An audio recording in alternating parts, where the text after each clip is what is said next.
I can't wait 30, 60, 90 days to have my money. So I cleaned them 13 condos by myself. And then they gave me a Wow. contract with a whole bunch of the properties, and I started to make management, and then I eventually merged with Tom McGee. You know Tom. I remember Tom, And the we had, late great Tom McGee. right, and we had 25 operations in 4 states, and then, we killed Okay, that. this leads me into where I want to go. I want to talk about how that led into you putting the Business Builders Project together, and then starting and creating a board game called Black Americans of Achievement. So let's start around that time frame. Okay, so we got out of the maintenance management business, and we went into the marketing business, and we created those Monopoly games all over the country.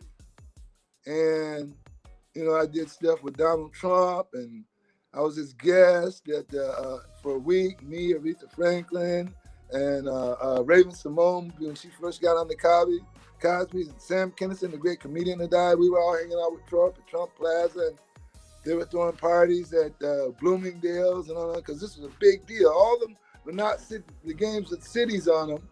So we want to make it clear that this was when Trump was cool back in the early days.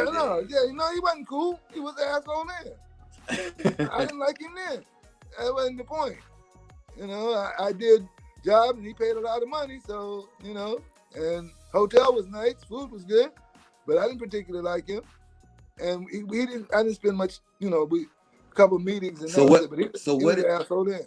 People. So exactly what did you do with him around that time frame with the we created a board. We created a board game called New Yorkopoly. It was huge. We had Saks Fifth Avenue, Macy's, F.L. Schwartz, Bloomingdale's, the Twin Towers that came down. I stayed in both of those. We had Harry Winston, Stage Deli, Four Seasons. I'm talking about the biggest companies in New York. And it was a Monopoly game. Instead of having Park Place, Boardwalk, Tennessee, and Reading Railroad, each one of these companies paid $20,000 to be in that spot. And Donald Trump had to be Boardwalk. He had to be Boardwalk. So in order for him to get to be Boardwalk, to get the Plaza Hotel to be Boardwalk, he had to spend the money, a whole bunch of money, plus he had to throw a party, plus he had to count us so many rooms at his hotel, at the Plaza Hotel, so much food. I mean, it was unbelievable. That's how big his ego was. Nobody in New York could have it but him. And he was willing to do whatever it was. If there was going to be a big Appleopoly game put out in New York, he had to be the number one place on the board and had the biggest picture on this cover. After we finished doing all the Appleopoly games, we did a project called Black Americans of Achievement, in which you were one of the spokespersons for. And we had, in fact, hold on, Harold. So you were saying who was all involved? We got Carl Lewis, Colin Powell, Lee Elder, Coretta Scott King gave us the likeness of Martin Luther King, Dick Gregory, Stevie Wonder, Magic Johnson, Whoopi Goldberg, Alex Haley, Tina Turner, and the list goes on. The biggest star of them all said no way, but I understand it. We're not gonna name no names right now. We're not gonna name no names. We'll protect the innocent. Right. So that was a real success, and as you know, you promoted it, and we put it in 25,000 schools across the country, and Motown supported it, and Burger King was the main sponsor. Then that's a good story. So we were having a hard time getting the sponsorship that we needed. So Tom, which I used to get in all kinds of trouble and hate the hell would have to do this, Tom didn't believe on taking holidays. Everybody would knock off, Christmas on Friday. People start, you getting the Christmas spirit on Tuesday, Monday, but it's Christmas week, it's Christmas. And Tom was like, no, Christmas ain't till Sunday. Christmas Eve is Saturday. So we can work till 2:00 on Saturday. So, and we can go shopping at Walmart or wherever afterwards. I mean, I made a lot of money, but he could be a real driver. And so we're in the office, Christmas Eve, and we've been trying to get to Burrell Communications and the Burger King for months. So Tom says, call up Burger King. I said, man, what you mean call up Burger King? Man, it's Christmas Eve. He said, man, call up Burger King. I said, okay, hell with it. I'm going to call up Burger King. Called up Burger King, got the fucking president on the phone. He was in his office too. That's a great story. Man, that's how it happened. Yeah, that's exactly how it happened. So now the entertainment bug started coming to you, and I know you started thinking about dabbling and taking what earnings you had done into this phase. So kind of give us that transition on where that happened. Well, I eventually left that company, which was the marketing company. I was the vice president of that, the Harris Group Incorporated. And then I went off on my own and started a company called Business Builders, which I was in it to help small businesses and small entrepreneurs build their business and teach them what I thought I knew about, marketing and working in the, those public relations and marketing arenas. But I learned through the board games and different experiences that I had. And one day, one of my daughter's friends had a birthday party. And then I went to the birthday party with them, and I saw the guy rap for the first time. And I was late to the game because rap's been around forever. And I got enamored to the point where I even thought he was good. And so I ended up spending a lot of money on that project. And, not being hard-headed, not listening, and trying to do everything, and had stacks and stacks of CDs. You could sell CDs and had thousands of CDs and T-shirts and on and on and on. Couldn't get no airplay, none of that. Didn't have a clue to what I was doing, but I was stubborn and determined. So I got me a radio directory. I started calling up radio stations, speaking to the program managers and acting like I knew what was going on and on. So I was able to get enough play out of a disaster to at least get a third of my money back, enough to keep going. And during that time, I met another rapper who was a real rapper, a tremendous artist, unbelievable. His name was King Trick. And I asked Trick to help me try to help this other fool. And I know he was saying, oh man, you done fucked up, man, real bad. But he tried, he did all he possibly could to help me with this particular nightmare that I created for myself. But because of his talents and he had just left MCA and it had an accident, and we became not only very, very, very good friends, but he helped give me some insight into hip hop. I come out of the white corporate world. I was a brother. I always been a nigga, but I didn't have the right mindset to make that transition. I had the mental skill set and the business skill sets which is very important, but I didn't have the street sense. I went and Trick got me on. He brought me in. He schooled me on some things. I taught him some things that he didn't know. It was a great, great balance, and he became my first award-winning artist, actually. And we got Trick as a guest on the show today. So I want to bring him in to kind of continue that story with your first artist, because we talked about it, and then how that transition of the label came together. So when I met Trick, to be honest, somebody told me about Trick and said I had to meet him. And somehow we met, and Trick was a promoter. He great skills, and he knew a lot of people. He came out of Ice-T's camp and Curtis Blow's camp, and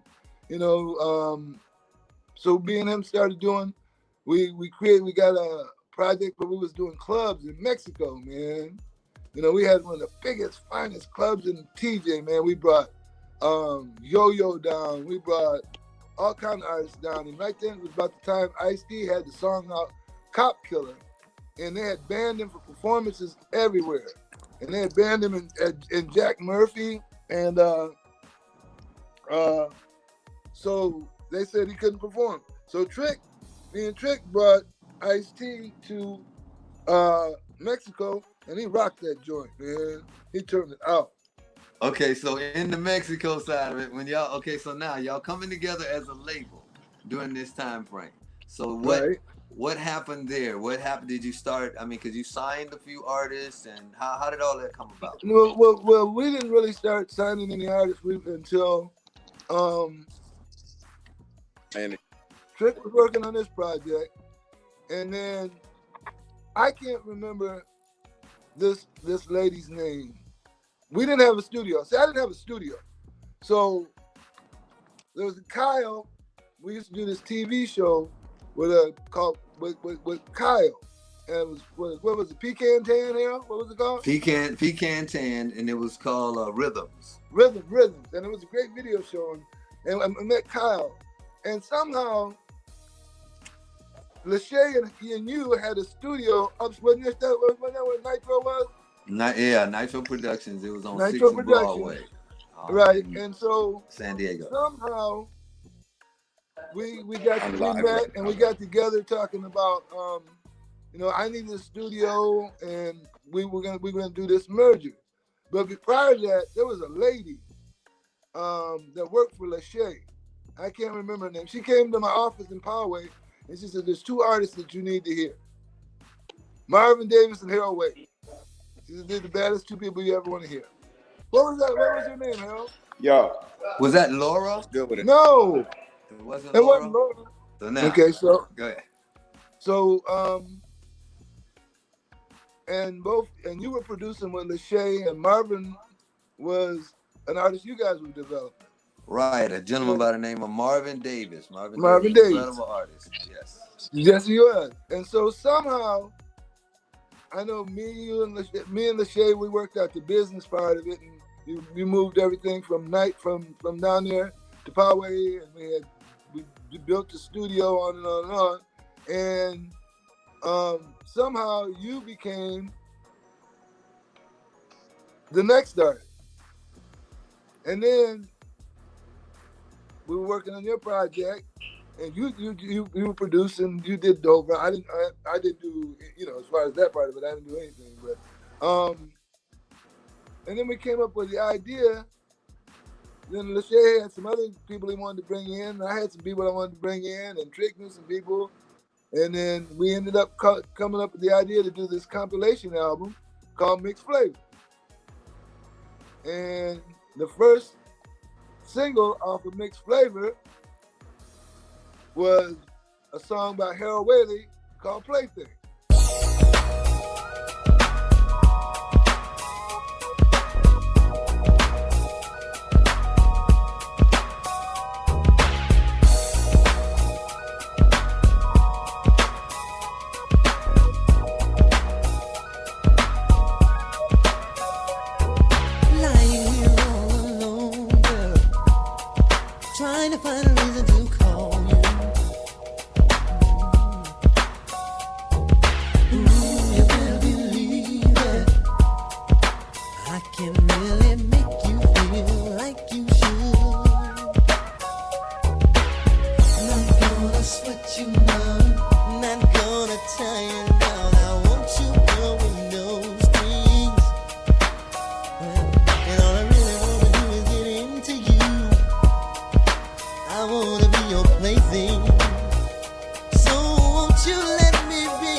Anytime you need my love is on. I know that I can never do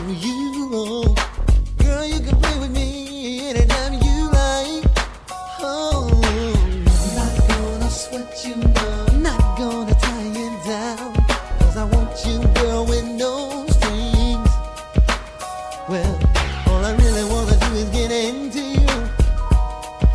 I wanna be your plaything. So won't you let me be the one? Got what you're looking for.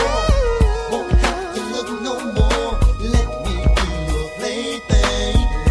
Girl, let me be your plaything. Know how to make you feel. You'll appreciate my skills. Let me be your plaything. Let me be your plaything.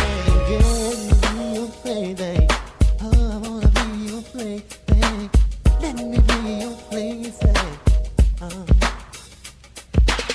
Yeah, honey, that's how I see it. You're looking for the do-right man. I wanna be it, and I can keep the loving going on from dusk till dawn. Ain't no faking the flicking. I check the words to the song as I proceed to help you get your dip on. I got something to slip on, so ain't nothing to trip on. So let the A from agenda just kick that flow to you, and let my partner Harold blow to you.